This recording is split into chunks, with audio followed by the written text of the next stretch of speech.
الحمد لله وكفى وسلام على عباده الذين اصطفى أما بعد فأعوذ بالله من الشيطان الرجيم بسم الله الرحمن الرحيم قل إن كنتم تحبون الله فاتبعوني يحببكم الله صدق الله العظيم.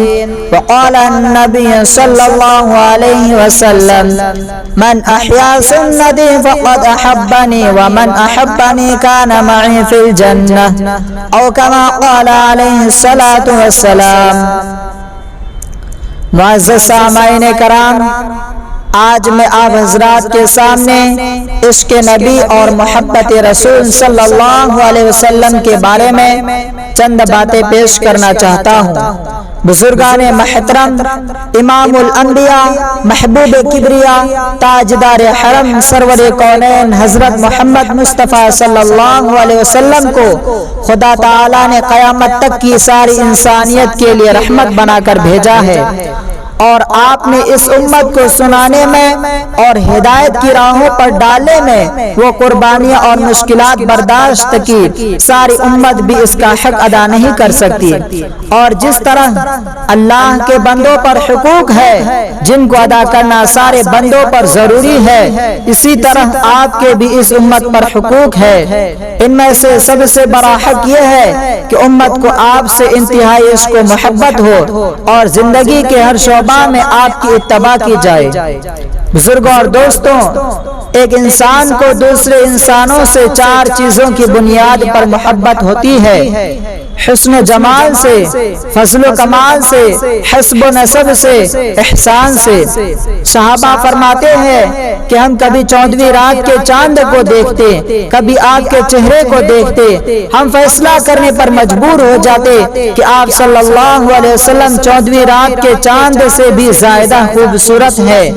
اسی وجہ سے حضرت عائشہ رضی اللہ عنہا فرماتی ہے کہ مصر کی عورتوں نے حضرت یوسف علیہ السلام کی خوبصورتی کو دیکھ کر اپنے ہاتھوں کی انگلیاں کاٹ لیے.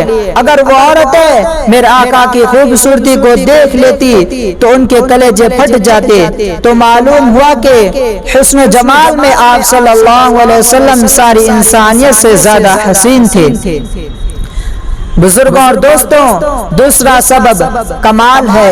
ہم ہنر اور کمال کی وجہ سے ہزاروں انسانوں سے محبت کرتے ہیں، جان دینے کے لیے تیار ہو جاتے.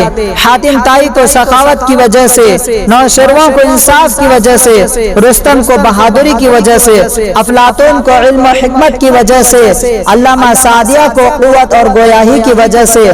تو ہم اس ذات مقدس سے محبت کیوں نہ کرے جو تمام کمالات کا مجسم ہے، جس آقا نے کروڑوں انسانوں کو اخلاق سکھائے. آپ صلی اللہ علیہ وسلم نے کسی کو صدیق بنایا، کسی کو عادل بنایا، کسی کو سخی بنایا، کسی کو شیر خدا بنایا. بزرگوں اور دوستوں، تیسرا سبب حسب و نسب. آپ کا خاندان ان سارے عرب ملک کے خاندانوں میں عزت و شرافت والا تھا. آپ کا خاندان ان تمام قبیلوں کا سردار تھا، لہذا حسب و نسب کے اعتبار سے آپ کا مقام بڑھا. چوتھا سبب احسان. بزرگوں اور دوستوں، آپ صلی اللہ علیہ وسلم کی اس امت پر ہزاروں احسانات ہیں. کوئی باپ اپنی اولاد کی اتنی فکر نہ کی جتنی سرکار نے اس امت کی فکر کی. کسی ماں نے اپنے بچوں کی اتنی فکر نہ کی جتنی سرکار نے اس امت کی فکر کی. آپ صلی اللہ علیہ وسلم ہمارے خاطر زندگی بھر کبھی پیٹ بھر کر کھانا نہ کھایا. آپ صلی اللہ علیہ وسلم بھوکے، آپ کی چہیتی بیٹی بھوکی، آپ کے داماد بھوکے، آپ کے نواسے بھوکے، آپ کے صحابہ بھوکے. آپ نے ہمارے خاطر قربانیاں دی ہے. حضرت عائشہ رضی اللہ عنہا فرماتی ہے کہ جب میں نے رسول اللہ صلی اللہ علیہ وسلم کو ایک مرتبہ خوش دیکھا تو عرض کیا، یا رسول اللہ میرے لیے اللہ سے دعا فرمائیے.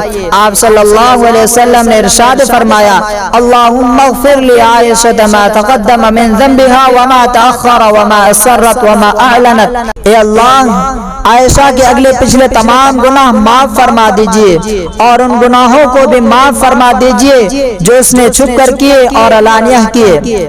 حضرت عائشہ رضی اللہ عنہا فرماتی ہے کہ میں اس دعا کو سن کر خوشی میں اتنا ہنسی کہ میرا سر میری گود سے جا لگا۔ رسول اللہ صلی اللہ علیہ وسلم نے ارشاد فرمایا، کیا تم میری دعا سے بہت خوش ہو رہی ہو؟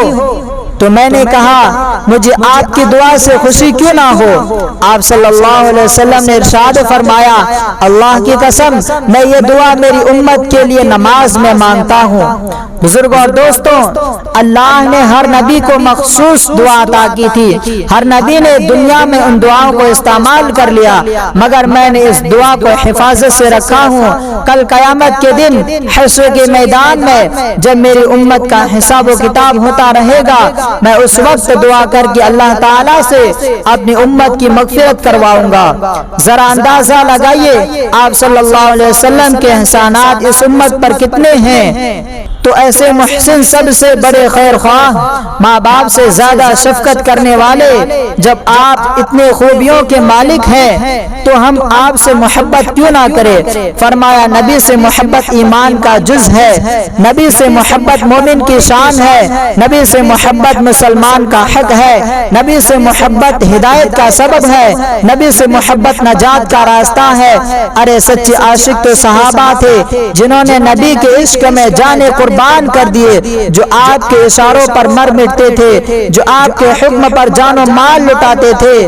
ایک روایت میں آیا ہے کہ حضرت ابو بکر رضی اللہ عنہ نے اپنے والد کو ایمان لانے سے پہلے آپ صلی اللہ علیہ وسلم کی شان میں ایک گستاخانہ کلمات کہنے پر ایک تماچا مار دیا تھا۔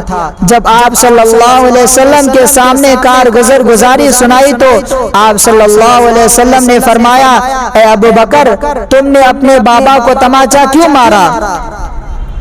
تو حضرت ابو بکر نے کہا، یا رسول اللہ، اس وقت ہاتھ میں تلوار نہیں تھی، ورنہ میرے باپ کی گردن اڑا دیتا، اس لیے کہ آپ کی محبت میرے دل میں اتنی ہے کہ آپ کی شان میں ذرہ برابر بھی گستاخی برداشت نہیں۔ ایک صحابی نے آپ صلی اللہ علیہ وسلم کے جسم مبارک سے نکلا ہوا خون آپ کی محبت میں پی لیا تو آپ صلی اللہ علیہ وسلم نے فرمایا، جاؤ، جس کے بدن میں میرا خون جائے اس پر جہنم کی آگ حرام ہے۔ بزرگوں اور دوستوں، صحابہ کے ہزاروں واقعات ہیں جو نبی کے عشق میں پیش آئے۔ سچے عاشق تو اولیاء اللہ تھے۔ حضرت امداد اللہ مہاجر مکی رحمت اللہ علیہ جب ان کی عمر 80 سال کی تھی، منہ میں ایک دانت بھی نہ تھا، مسواک اہتمام سے کرتے تھے۔ کسی نے پوچھا، حضرت منہ میں ایک دانت بھی نہیں ہے پھر بھی آپ مسواک اہتمام سے کر رہے ہیں؟ تو حضرت نے جواب دیا، میں دانتوں کے لیے مسواک نہیں کرتا بلکہ میرے آقا کی سنت سمجھ کر مسواک کرتا ہوں۔